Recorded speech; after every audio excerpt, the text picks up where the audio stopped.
So good morning, everyone. My name is Sanush Vashi, and I am a lecturer in Suresh Ganvihar University.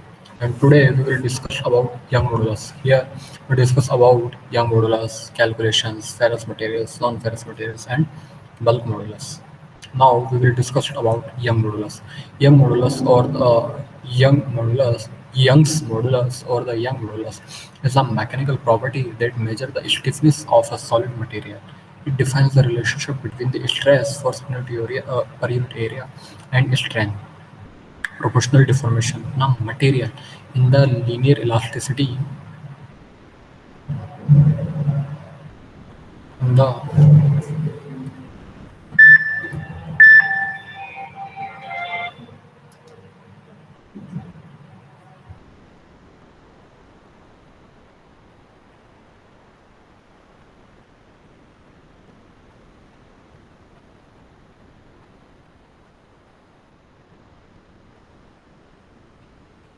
Young modulus or the Young modulus.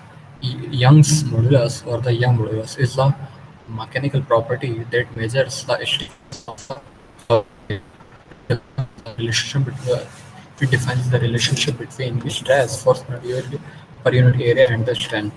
Proportional deformation in a material in the linear elasticity regime of a uniaxial deformations like E is equal to sigma upon ए मतलब young modulus जो है वो हमारे किसी भी जो ये young modulus हमारे किसी भी इंजीनियरिंग के अंदर एक मैकेनिकल प्रॉपर्टी होती है जो क्या करती है किसी भी सॉलिड मटेरियल की स्टिफनेस लाइक ये एक मेरा सॉलिड मटेरियल है तो इसकी स्टिफनेस को मेजर करने का काम करती है ठीक है और दूसरी टर्म्स में अगर हम बात करें कि सर कि इस चीज़ को हम डिफाइन किस तरीके से करेंगे कि सर आप जिस यंग मॉडल्स के बारे में बात कर रहे हो उसको आप डिफाइन किस तरीके से करोगे तो हम बोलेंगे सर स्ट्रेस और स्ट्रेन जिसके बारे में हम प्रीवियस वीडियोस के स्ट्रेस और स्ट्रेन जिसके बारे में हम हमारी प्रीवियस वीडियोस के अंदर डिस्कशन कर चुके हैं उनके बीच का रिलेशनशिप जो है वो हमारा यंग मॉडुलस कहलाता है जिसको हम कैपिटल ए से डिनोट करते हैं like capital A is equal to sigma upon A जहाँ पर सिग्मा अपॉन स्ट्रेस और ये अपना strain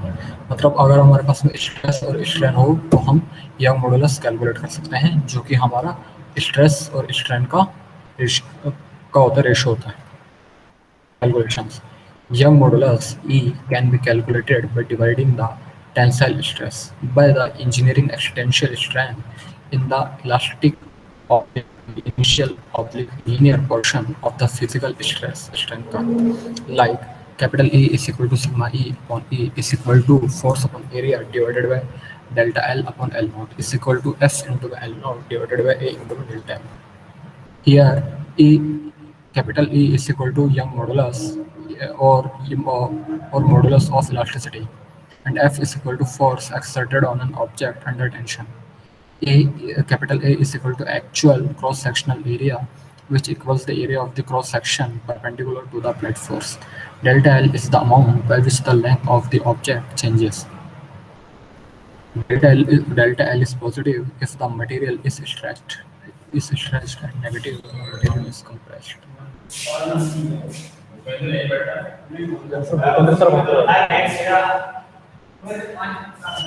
And L naught is equal to original length of the object. अगर हम बात करें हमारे सर कैपिटल ई जो कि हमने बात करी है वो हमारे यंग मॉडुलस है या एक बात और कि यहाँ पर हम यंग मॉडुलस को जो है हम मॉडुलस ऑफ इलास्टिसिटी भी कह सकते हैं. Capital F is equal to force exerted on an object under tension मतलब किसी भी एक ऑब्जेक्ट पर लगने वाला अमाउंट ऑफ फोर्स जो होगा उसको हम कैपिटल उसको हम कैपिटल एफ से डिनोट करेंगे। लाइक ये एक मेरा ऑब्जेक्ट है और इसके ऊपर कुछ अमाउंट ऑफ फोर्स अगर मैं इस तरीके से जब मैं अगर कैलकुलेट कर रहा हूँ, जब इस तरीके से यहाँ पर कोई फोर्स लगा रहा हूँ, हाँ, तो मैं कितना फोर्स लगा रहा हूँ, लाइक 35 किलोमीटर का फोर्स लगा रहा हूँ, 40 का लगा रहा हूँ, 45 का लगा रहा हूँ, 50 का लगा रहा हूँ, लाइक दैट। तो वो मेरा यहाँ पर कैपिटल ए हो जाएगा। उसके बाद में अपन बात करते हैं कि कैपिटल ए मेरा क्रॉस सेक्शनल एरिया हो जाएगा, which equals the area of the cross section perpendicular to the applied force. मतलब कि सर कि मतलब एक पर्टिकुलर ऑब्जेक्ट के जिस एरिया के ऊपर आपने वो फोर्स लगाया है 35 40 50 किलोमीटर तक का, तो जिस एरिया में आपने लगाया वो क्रॉस सेक्शनल एरिया आपका कैपिटल ए हो जाएगा। लाइक ये एक जो मेरा ऑब्जेक्ट है, इसके ऊपर मैं इस अमाउंट के अंदर, मतलब कि यहाँ से लेके यहाँ तक, मतलब कि इतने अमाउंट के अंदर जो है मैं इस तरीके से फोर्स लगाऊँ, तो वो यहाँ पर मेरा कैपिटल ए हो जाएगा। उसके बाद में delta L is the amount by which the length of the object changes. Delta L is positive if the material is stretched and negative when the material is compressed. जैसा कि अभी हमने हमारे जो प्रीवियस वीडियो थी उसके अंदर हमने डिस्कशन किया था कि एल नॉट क्या होता है, डेल्टा एल क्या होता है। तब हमने इस चीज़ के बारे में हमने डिस्कशन किया था कि स्ट्रेंथ के बारे में हमने इसके बारे में बात करी थी कि लाइक कोई जब हम एक रबर लेते हैं, रबर जब अपने ओरिजिनल पोजीशन में होता है, लेकिन जैसे हम उसके ऊपर कुछ अमाउंट ऑफ फोर्स कैरी करते हैं, मतलब उसको हम स्ट्रेच करते हैं, तो वो अपनी ओरिजिनल लेंथ से कुछ चेंज हो जाती है, मतलब कि उसकी लेंथ ऑफ द ऑब्जेक्ट जो है वो कुछ अमाउंट के अंदर इंक्रीज हो जाती है। ठीक है, तो वो इंक्रीज हुआ अमाउंट जो है वो हमारा यहाँ पर कहलाता है डेल्टा एल। और उसके बाद में अपन बात करता है एल नॉट मतलब उस ऑब्जेक्ट की ओरिजिनल लेंथ। लाइक अगर मैं इस मार्कर के बारे में बात करूँ, ठीक है, तो इस मार्कर की जो ओरिजिनल लेंथ कितनी होगी, मीन्स कि ये 200 mm होगा या 300 mm होगा। ठीक है, तो ये मेरे उस मार्कर को जिसको मैं ऐसा ऑब्जेक्ट कंसिडर कर रहा हूँ इसकी ओरिजिनल है। लेकिन वहीं अगर मैं इसको खींचने लग जाता हूँ कि अगर स्ट्रेच होता है तो इसी कितना अमाउंट ऑफ स्ट्रेच ये हुआ है, वो पर्टिकुलर लेंथ जो है वो मेरे यहाँ पर होती है डेल्टा एल। उसके बाद में कि जब हम यंग मॉडल्स के अंदर हम दो पर्टिकुलर वर्ड्स के बारे में हम यहाँ पर बात करते हैं, like ferrous materials and non-ferrous materials. Ferrous materials, which is also called ferrous metals, include steel and pig iron with a carbon content of a few percent, and alloys of iron with other metals such as the stainless steel.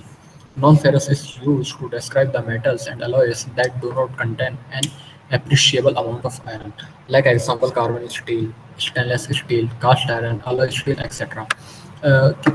Ferrous materials और non ferrous materials, जिसको आप ferrous metals और non ferrous material भी बोलते हो, ये क्या होता है उसके बारे में हम यहाँ पर डिस्कशन कर रहे हैं। फर्स्ट ऑफ ऑल अगर हम बात करें यहाँ पर हमारे फेरस मेटल्स के बारे में बात करें, सर हमारे फेरस मेटल्स क्या होता है। तो फेरस मेटल्स के अंदर क्या होता है, मतलब कि इसके अंदर जो है हम पिग आयरन और एक स्टील जो है उसको हम इंक्लूड करते हैं। मतलब कि इसके अंदर कुछ अमाउंट ऑफ कार्बन प्रेजेंट रहेगा in the ferrous materials and alloys of iron with other metals. मतलब और कुछ आयरन के अलॉयज जो होंगे ना वो अदर मेटल्स के साथ में यहाँ पर सर अपने प्रेजेंट रहेंगे। Like for an example stainless steel, ये तो हमारा हो गया फेरस मटेरियल्स। लाइक वहीं पर अगर हम नॉन फेरस मटेरियल्स के बारे में बात करें, तो नॉन फेरस मटेरियल्स या जिसको आप नॉन फेरस मेटल्स बोल सकते हो, it is used to describe the metals and alloys that do not contain any appreciable amount of iron। मतलब कि जहाँ पर हमने फेरस मटेरियल्स के अंदर अगर हमने स्टील और पिग आयरन के बारे में बात करी, पिग आयरन मीन्स कि जिस आयरन के अंदर कुछ परसेंट के अंदर कार्बन कंटेंट भी प्रेजेंट होता है, ठीक है, वो हमारा पिग आयरन होता है। तो वो पिग आयरन जो है हमारा फेरस, वो पिग आयरन हमारे जिस types of materials oblique metals के अंदर प्रेजेंट होता है, वो तो हमारा क्या रहता है फेरस मटेरियल्स। लेकिन जिस मटेरियल के अंदर या मेटल के अंदर जो है हमारा ये पिग आयरन प्रेजेंट नहीं होता, मतलब इसकी absent of the pig iron, then these types of materials object metals are called non-ferrous materials like carbon steel, stainless steel, cast iron, alloy steel, etc. material. When a metal is defined as a non-ferrous, it means that does not have a significant amount of iron in its chemical compositions. कि जो कि अभी हमने हमारे previous slide अभी हमने हमारी previous slide के अंदर बात करी, मतलब कि कोई भी जो एक हमारा केमिकल कॉम्पोजिशन जो हो या कोई भी आप अगर कोई भी अगर केमिकल रिएक्शन करवाओगे और उस केमिकल रिएक्शन के अंदर मुझे एक पर्टिकुलर ये बात मालूम चलती है कि यहाँ पर मुझे सम अमाउंट ऑफ आयरन की रिक्वायरमेंट नहीं है, then these types of materials are called non ferrous materials. In metrology, a non-ferrous metal is a metal including alloys that does not contain iron, oblique ferrite in the appreciable amounts. In metal, in metallurgy, a non-ferrous metal is a वो metal है जिसके अंदर including alloys that does not contain iron, oblique ferrite in appreciable amount. ठीक है, मतलब कि जिसके अंदर मतलब कि कोई हमारे फेराइट नहीं होता है, कोई पिग आयरन नहीं होता है. These types of materials are called non-ferrous materials like aluminum, copper, lead, nickel, tin, zinc, titanium, etc. Bulk modulus. Bulk modulus is the important factor in the strength of material. The bulk modulus K, the bulk modulus capital K or capital V of a substance is a measure of how resistance to compression that substance is. It is defined as the ratio of infinitesimal pressure increased to the resulting relative decrease of the volume. Like अगर हम bulk modulus के बारे में बात करें, उससे पहले हम बात करेंगे कि sir what is the relationship between कि sir what is the relationship between the pressure and the volume. मतलब कि एक हमारा प्रेशर और वॉल्यूम कि जिसको अगर अपन हिंदी में अगर अपन बात करें तो दाब और आयतन. दाब और आयतन जब हम जिसको अपन इंग्लिश के अंदर जिसको हम बोलेंगे प्रेशर एंड वॉल्यूम. जब इन दो पर्टिकुलर वर्ड्स के बारे में जब हम बात करते हैं तो फर्स्ट ऑफ ऑल हम ये जानेंगे कि इन दोनों के बीच में रिलेशनशिप क्या होता है. तो सर हम ये बोलेंगे कि sir pressures and volumes are inversely proportional to each other. कि दाब और आयतन जो है वो एक दूसरे के इन्वर्सली प्रोपोर्शनल होता है. मीन्स कि अगर हम प्रेशर को इंक्रीज करेंगे तो हमारा वॉल्यूम डिक्रीज हो जाएगा और वॉल्यूम को इंक्रीज करेंगे तो हमारा प्रेशर डिक्रीज हो जाएगा. That's the relationship between heat and pressure and volume. Like जब हम देखते हैं कि पंप के अंदर की मतलब कि जैसे हम उसके अंदर प्रेशर इंक्रीज जैसे हम उसका प्रेशर इंक्रीज करते हैं तो प्रेशर इंक्रीज करने के साथ साथ में हम देखते हैं कि उसका एक वॉल्यूम जो है उसका वॉल्यूम डिक्रीज होता जाता है. लाइक सपोज कि पहले उसका वॉल्यूम ये था लेकिन जैसे हम इसके ऊपर फोर्स आएंगे देन इसका वॉल्यूम ये हो जाएगा. मीन्स जैसे प्रेशर इंक्रीज हुआ वॉल्यूम डिक्रीज हुआ और जैसे वॉल्यूम इंक्रीज करेंगे तो वॉल्यूम इंक्रीज करोगे जब हमारा प्रेशर डिक्रीज होगा. तो ये हमारा रिलेशन होता है प्रेशर एंड वॉल्यूम के बीच में. अब जो है अब हम वापस से हमारे इस पर्टिकुलर टॉपिक के बारे में बात करते हैं बल्क मॉडुलस. तो सर हमारा बल्क मॉडुलस कहता है कि sir the bulk modulus capital K और capital B of a substance is a measure of how resistance to compression that substance is. It is defined as the ratio of infinitesimal pressure increase to the to the to the to the resulting relative decrease of the volume. तो sir किसी भी एक जो particular situation के अंदर जो है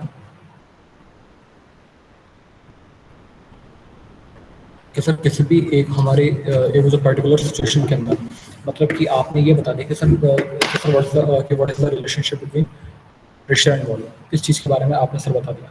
लेकिन अब हम यहाँ पर इस पर्टिकुलर वर्ड के बारे में बात करेंगे कि जिस प्रेशर एंड वॉल्यूम के बारे में आप बात करो कि वो कितने अमाउंट ऑफ प्रेशर पर कितना अमाउंट ऑफ प्रेशर इंक्रीज करने पर कितना अमाउंट ऑफ वॉल्यूम डिक्रीज होता है या कितना अमाउंट ऑफ वॉल्यूम इंक्रीज करने पर कितना अमाउंट ऑफ प्रेशर जो है वो हमारा डिक्रीज होता है. इस चीज़ को फाइंड आउट करने के लिए जो एक पर्टिकुलर टर्म हम यूज में लेते हैं उसको हम बोलेंगे bulk modulus which is represented by capital K और capital B. That is called bulk modulus. और ये कब होगा कि जब हम किसी भी सब्सटेंस को जब हम कंप्रेशन करते हैं कि कोई भी जो पर्टिकुलर सब्सटेंस जो होगा उसको जब कंप्रेशन करेंगे तब ये रिजल्ट हमको तब ये एक्टिविटी क्रिएट होगी और एक रिजल्ट या जिसको हम एक आउटपुट बोलेंगे वो एक हमको मिलेगा. द बल्क अब यहाँ पर हमारे 3 कंडीशंस आती है. फर्स्ट कंडीशन कि द बल्क मॉडुलस के is greater than 0 can be formally defined by the equation. कि अगर जो हमारे जो बल्क मॉडुलस के है अगर हम उस कि इक्वेशन किस तरीके से लिखेंगे अगर उस कैपिटल के यानी बल्क मॉडुलस की जो वैल्यू जो है वो अगर हमारी 0 से ज़्यादा होगी, ठीक है। Then K is equal to minus K we,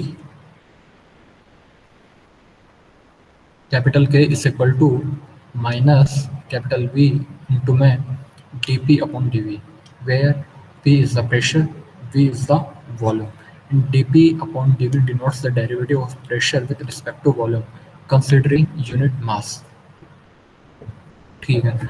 like इस अब इस पर्टिकुलर सिचुएशन के बारे में जब हम बात कर ही रहे हैं तो अब हम थोड़ा सा आगे चलते हैं। लाइक अभी जो हमने प्रीवियस स्लाइड के अंदर हमने बात करी कि what is the relationship between pressure and volume, कि आपको बोला जाता है कि इतना प्रेशर है तो इतना प्रेशर इंक्रीज करने पर क्या इसका वॉल्यूम होगा, या इतना इतना वॉल्यूम इंक्रीज से डिक्रीज करने पर इसका प्रेशर के ऊपर क्या इम्पैक्ट पड़ेगा और कितना इम्पैक्ट पड़ेगा, लाइक इंक्रीज होगा डिक्रीज होगा जो भी होगा। उससे एक पर्टिकुलर टर्म के बारे में हमने प्रीवियस स्लाइड के अंदर डिस्कशन किया था। लेकिन अब यहाँ पर जो है कि एक तो हम लिखते capital P upon capital we, लेकिन यहाँ पर हमको लेकिन यहाँ पर कि जैसा कि हम देख रहे हैं कि capital P upon capital V ना लिख के यहाँ पर लिखा हुआ है d P upon d V. ये d P upon d V जो है, यहाँ पर जो स्मॉल डी आप लोगों को जो दिख रहा है ये रिप्रेजेंट करता है ये डिनोट आपके डेरिवेटिव को, मतलब किसी भी जब एक पर्टिकुलर टर्म के पर्टिकुलर पार्ट का डेरिवेटिव जब हमको कैलकुलेट करना हो तो उसके लिए हम ये टर्म यूज में लेते हैं। ये एक मेरा ऑब्जेक्ट है कि या तो मैं बात करूँ कि इस एक पर्टिकुलर किस पूरा ऑब्जेक्ट का कि जो मेरा जो पूरा ऑब्जेक्ट के ऊपर मैंने कुछ अमाउंट ऑफ फोर्स लगाया, मतलब कुछ प्रेशर लगाया, तो इसका कितना वॉल्यूम इंक्रीज या डिक्रीज हुआ।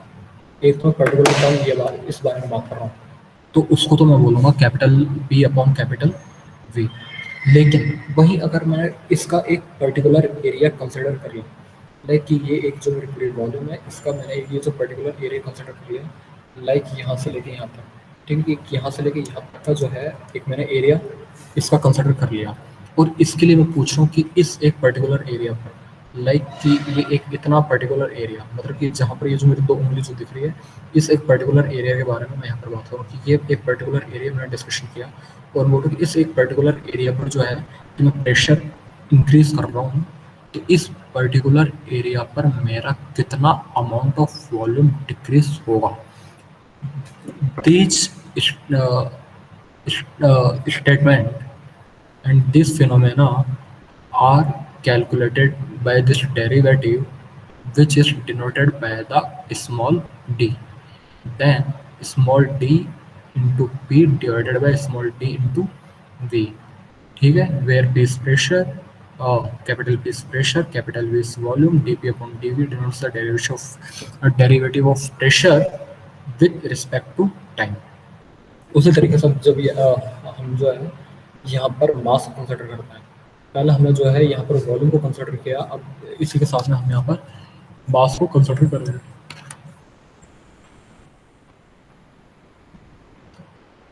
अब तक हमने बात करी थी कि sir what is pressure and volume, लेकिन अब हम बात करेंगे sir what is the relationship between pressure and density.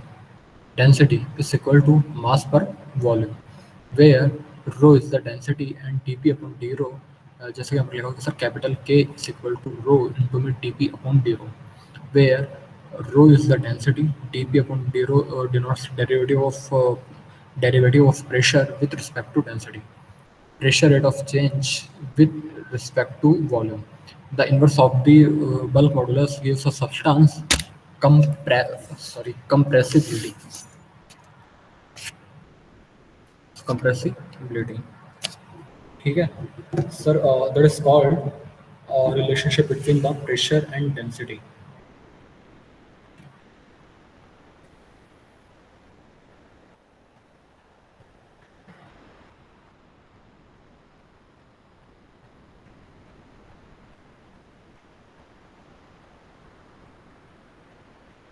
एक बार पूरी स्लाइड को एक बार हम दोबारा से रिवाइज कर लेते हैं।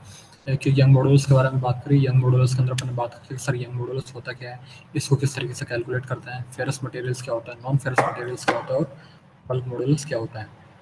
ठीक है।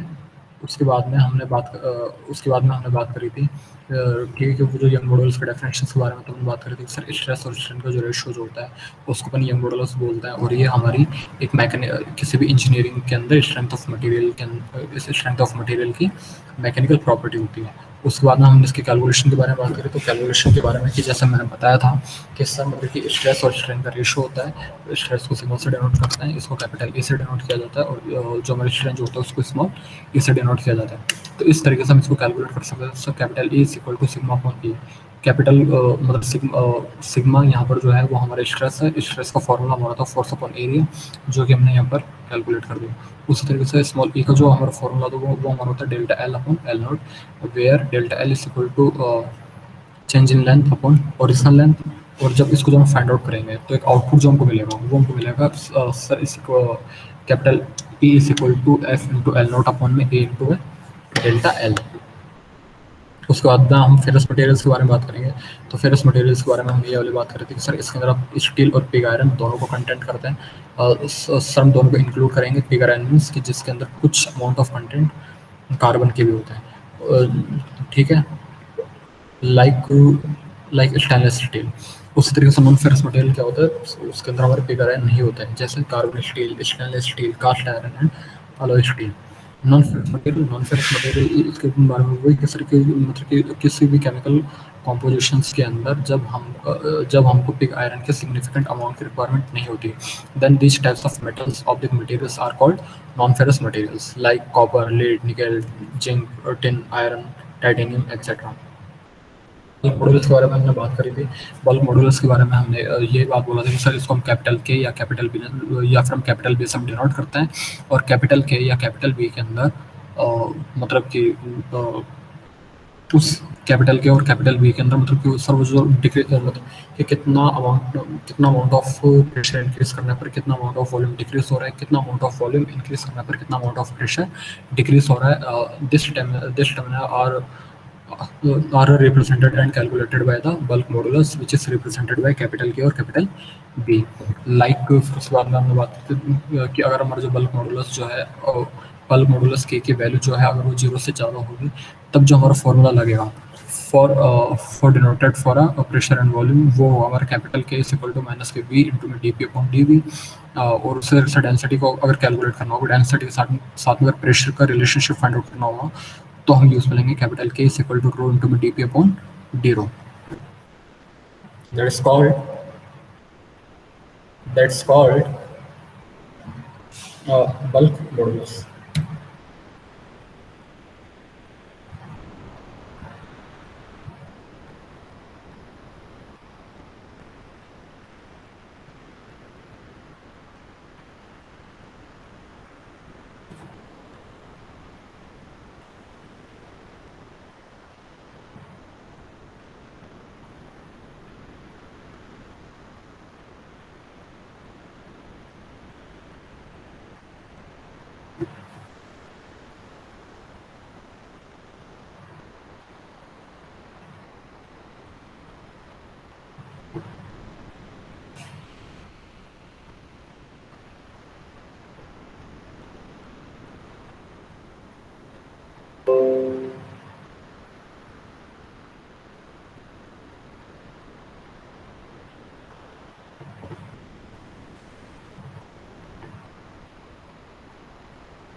And now we can we solve some numericals.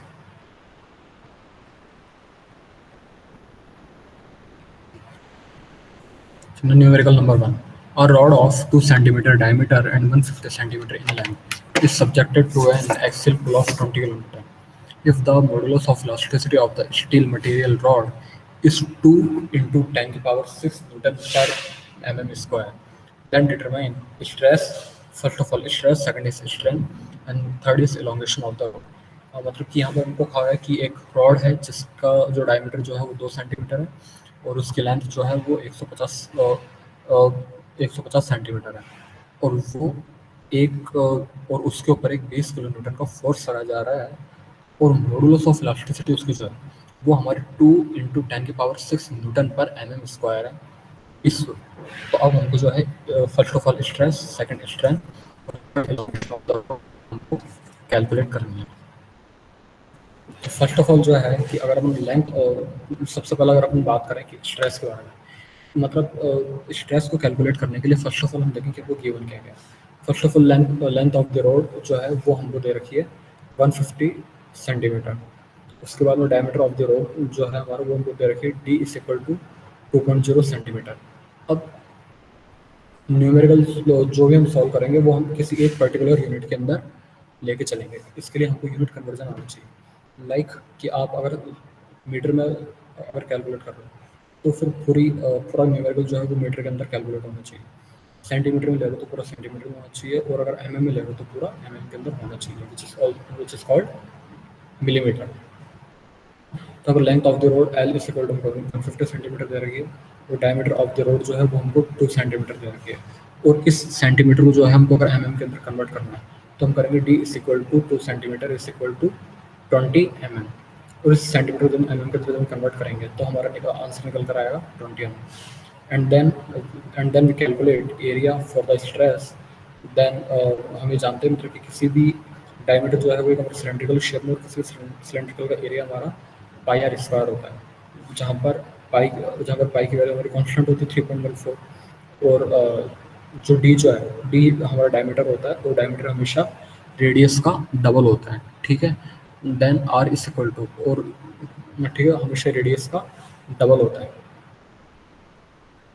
तो उस तरीके से जो यहाँ पर आर जो है यहाँ पर हम आर की जगह हम लिख सकते हैं d/2 का होल स्क्वायर। ठीक है। हम यहाँ पर उसका फॉर्मूला हमारा पाई आर स्क्वायर होता है। देन पाई आर और इस आर को जो है इस कैपिटल आर जो कि यहाँ पर हमारी रेडियस है और रेडियस हमेशा डायमीटर की हाफ होती है तो इसको इस जो कैपिटल आर जो है इसको हम यहाँ पर d/2 भी लिख सकते हैं d/2 का होल स्क्वायर और 2 का होल स्क्वायर 2 हो जाएगा और डी का और ये हमारा 20 का होल स्क्वायर हो जाएगा और इस पूरी पर्टिकुलर टर्म को जब हम कैलकुलेट करेंगे तो हमारा निकल कर आएगा 100 पाई mm स्क्वायर। उसके बाद अपन बात करेंगे एक्सेल पुल मीन्स लोड जो कि हमारा 20 किलो न्यूटन और जब इस 20 किलो न्यूटन को जब जिस तरीके से अभी अपन लेंथ के बारे में चेंज करी थी कोई भी एक पर्टिकुलर लेंथ आपको लेके चलिए लाइक मीटर सेंटीमीटर या मिलीमीटर तो वो पूरी न्यूमेरिकल के अंदर सेम होनी चाहिए। वही सेम चीज़ आपकी दूसरी यूनिट्स पे भी डिपेंड करती है लाइक न्यूटन किलोमीटर एक्सेट्रा। अब यहाँ पर जो है हमको मॉडुलस ऑफ इलास्टिसिटी के अंदर न्यूटन दे रखा है और यहाँ पर हमको किलोमीटर दे रखा है तो या तो न्यूटन को किलोमीटर में चेंज कर ले या किलोमीटर को न्यूटन के अंदर चेंज कर ले। तो हमने क्या करा कि हमने किलोमीटर को न्यूटन के अंदर चेंज कर लिया तो जो हमारा P equal to 20 kilo newton जो था ये हमारा 20 इंटू 10 की पावर 3 न्यूटन हो जाएगा क्योंकि हम जानते हैं कि सर 1 किलोमीटर में 1000 न्यूटन होता है। उस तरीके से हम इसको यहाँ पर 1000 को 10 की पावर 3 भी लिख सकते हैं। तो एक्सेल पुल कैपिटल पी हमारा आ जाएगा इस इक्वल टू 20 इंटू 10 की पावर 3। अब उनको मॉडुलस ऑफ इलास्टिसिटी यहाँ पर हमने 2 इंटू 10 की power 6 newton per M square है। अब हम कैलकुलेट करेंगे stress is equal to force upon area is equal to force है हमारा यहाँ पर 20 इंटू 10 की पावर 3 डिवाइडेड बाई एरिया हमारा 100 इंटू 5। इसको सॉल्व करेंगे तो हमारा आएगा 63,662 Newton per M M square. ये हमारा स्ट्रेस निकल कर आएगा। फोर्स और एरिया की वैल्यू जब हमने इसके अंदर पुट करी तो ये वो जो पर्टिकुलर नॉर्म्स हमारी यहाँ पर निकल कर आ गए। उसके बाद हम बात करेंगे strain calculation. Then capital E is equal to sigma upon E. Then sigma means stress जो कि हमने यहाँ पर भी कैलकुलेट किया था 63,662 और स्मॉल e जो कि हमको कैलकुलेट करना है। देन और इसको जो है इस capital E equal to sigma upon e को जो है इस तरीके से भी हम लिख सकते हैं कि sir small E is equal to sigma upon E. Then sigma हमने अभी कैलकुलेट किया और कैपिटल ही हमको यहाँ पर दे रखा है।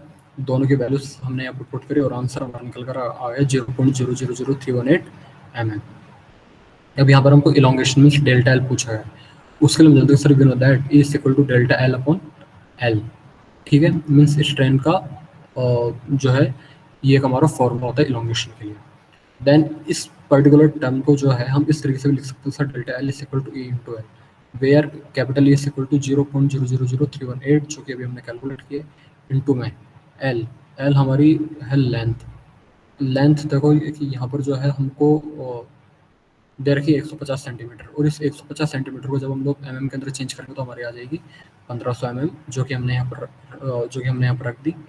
ठीक है, 1500 एमएम। और जब इसको जब हम सॉल्व करेंगे तो इलोंगेशन मीन्स डेल्टा एल हमारा निकल कर आएगा 0.00477 एमएम।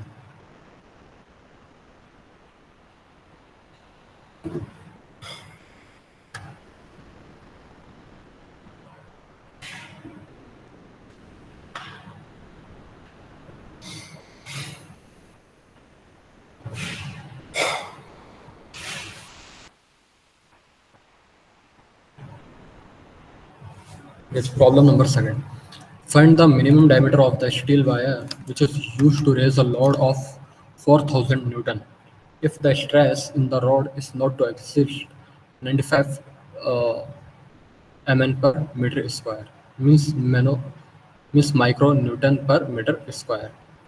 यहाँ पर हमको पूछा, यहाँ पर हमको बोला कि स्टील वायर है मेरे पास में, लाइक कि ये एक मेरा स्टील वायर है और इसका जो मिनिमम डायमीटर कितना होगा वो मुझको कैलकुलेट करना है कि जब इसके ऊपर 4000 न्यूटन का फोर्स लगाया जा रहा है और ये इसका जो ये models means models of elasticity जो है वो हमारे 95 एम पर मीटर स्क्वायर है। जब इसको अगर हम न्यूटन पर एम स्क्वायर के अंदर चेंज करेंगे तो 1 एम पर मीटर स्क्वायर के अंदर 1 न्यूटन पर एम स्क्वायर होता है।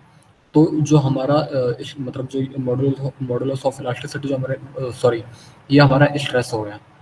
ठीक है, और इसकी वैल्यू जो है वो अगर हमारी 95 एम पर मीटर स्क्वायर जब न्यूटन पर एम स्क्वायर के अंदर चेंज करेंगे तो हमारी वैल्यू सॉरी मीटर स्क्वायर के अंदर चेंज करेंगे तो हमारा रिजल्ट ये निकल कर आएगा sir sigma is equal to 95 newton per metre square. Let D is equal to diameter of the wire जो कि हमको कैलकुलेट करना है। और हम सर जानते हैं कि sir capital A is equal to pi by 4 into में D square. Then sigma is equal to force upon area, then area is equal to P upon sigma. P यहाँ पर हमको यहाँ पर हमारा 4000 है क्वेश्चन के अंदर 4000 न्यूटन और सिग्मा हमारा यहाँ पर 95 है। Then capital A is equal to this, then capital means area. Area का हमारा फॉर्मूला होता है pi by 4 into D square for a cylinder. Then pi by 4 into D square is equal to यहाँ पर हमारा है 4000 डिवाइडेड बाई 95 और हमको कैलकुलेट करना है D square. Then D square is equal to जब भी पाई बाय 4 इस तरफ जाएगा तो हमारा बनेगा D square is equal to 4000 into 4 divided by 95 into pi. Then then D is equal to under root 53.61. Then we calculate capital D is equal to 7.32 mm.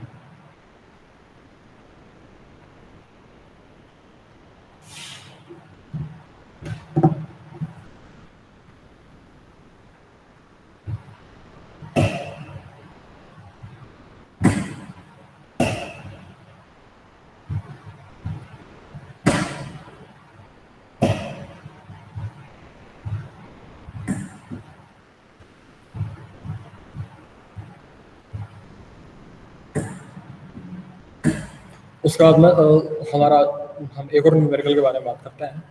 इसमें हमको ये मॉडुलस फाइंड आउट करने के लिए कहा है हमको कहा है कि find the Young modulus of a brass rod of diameter 25 mm and a length 250 mm which is subjected to a tensile load of 50 kN when the extension of the rod is 0.3 mm। कि एक brass rod है, like ये एक हमारे brass rod है जिसका diameter हमारा 25 mm है, लेंथ हमारी इसकी 250 mm है और ये इसके ऊपर एक टेंसाइल लोड लगाया जा रहा है 50 kN का। ठीक है, और जब इसको एक्सटेंशन किया जाता है, इस रोड को जब खींचा जाता है, तो कितना अमाउंट ऑफ इलोंगेशन इसके अंदर होगा, तो वो हमारा होगा 0.3 mm। अब इस पर्टिकुलर सिचुएशन के अंदर हमसे यंग मॉडुलस पूछा गया है। तो first of all diameter of the rod is equal to 25 mm। अब डायमीटर दिया गया तो एरिया हम कैलकुलेट कर लेंगे, pi by 4 into D square. Capital D की वैल्यू हमारे यहाँ पर 25 है।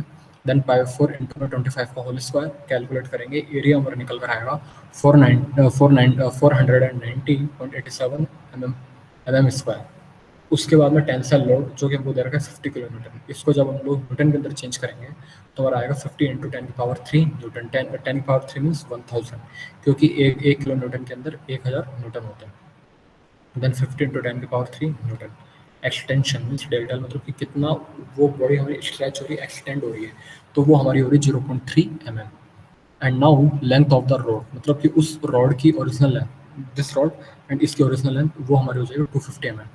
अब फर्स्ट ऑफ ऑल अगर हमसे यंग मॉडुलस पूछा गया है तो यंग मॉडुलस को कैलकुलेट करने से पहले हमको स्ट्रेस और स्ट्रेन को कैलकुलेट करना पड़ेगा। अगर हम स्ट्रेस और स्ट्रेन को कैलकुलेट कर लिए तो हम यंग मॉडुलस को भी फाइंड आउट कर सकते हैं। Then stress is equal to force upon area, then force is equal to 50 into 10 की पावर 3 डिवाइडेड बाई 490.87। और इसको जब हम लोग कैलकुलेट करेंगे then then we obtain 101.86 newton per mm square. Stress sigma is equal to 101.86 newton per mm square. क्योंकि जो load tensile load हमारा 50 इंटू 10 की पावर 3 न्यूटन था, एरिया अभी हमने जो कैलकुलेट करा वो हमारा ये निकल कर आया 490.87।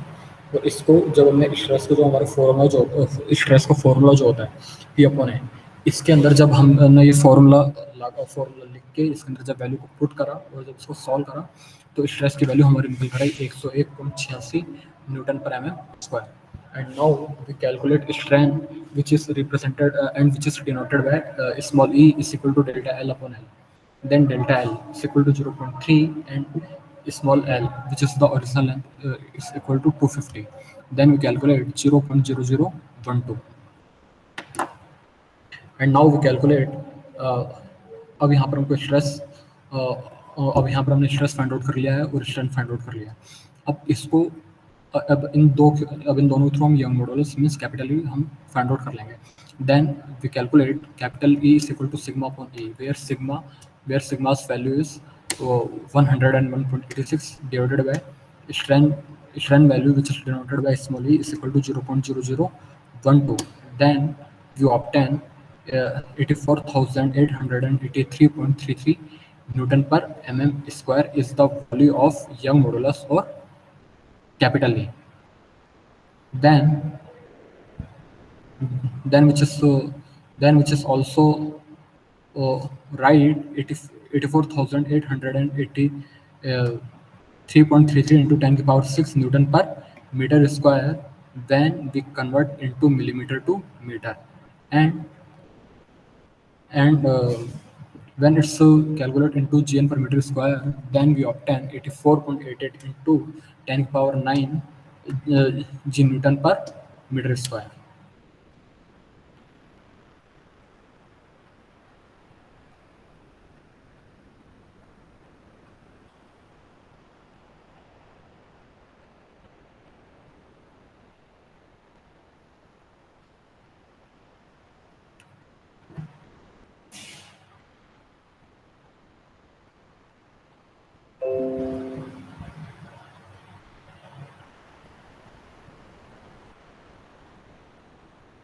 And now we will discuss about some multiple choice questions of the young modulus. Then question number 1: a quantity of heat required to change the unit mass of a solid substance from solid state to liquid state while the temperature remains constant is known as option A latent heat, option B sublimitations, option C Warm-Frost, and option D is latent heat of fusion.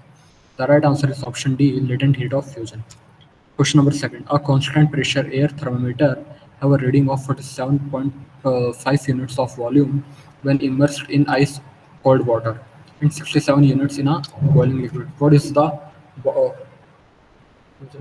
boiling point of the liquid? मतलब कि वो कहा गया है कि एक वो जो कांस्टेंट प्रेशर एयर थर्मामीटर की जो हमारी रीडिंग जो है, उसके वॉल्यूम की रीडिंग जो है वो हमारी 47.5 यूनिट्स है, और वो एक आइस कोल्ड वाटर के अंदर इमर्स्ड है, मतलब उसके अंदर डूबी हुई है ना, और उसका जो बॉइलिंग लिक्विड जो है वो हमारा 67 यूनिट है। तब उस कंडीशन के अंदर हमारा बॉइलिंग पॉइंट क्या होगा?